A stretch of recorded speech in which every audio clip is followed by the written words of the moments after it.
A lot of folks in a winter marriage have a negative attitude.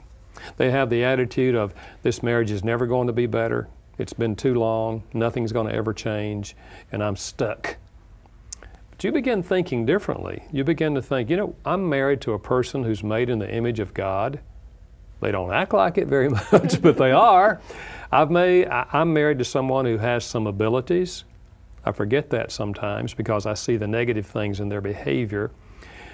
I'm married to someone who has potential to be different because God can work in their heart and they can respond. You begin to think positively, and what happens? You change the climate of the marriage simply by your attitude, and consequently, your spouse is more likely to make some of those changes. You know, and you brought that out in your book so beautifully, and I teach it all the time too. We don't change the other person by focusing on changing the other person.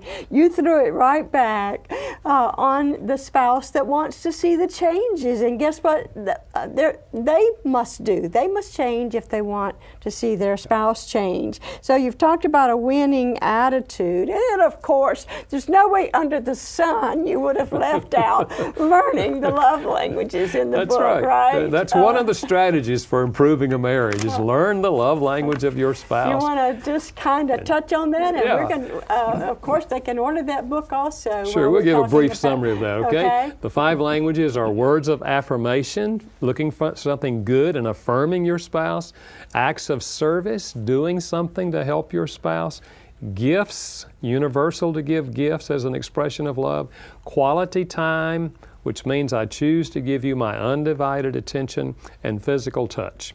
And your spouse, one of those is more important than the others. And if you learn to speak their primary love language, you touch something inside of them that warms up to you.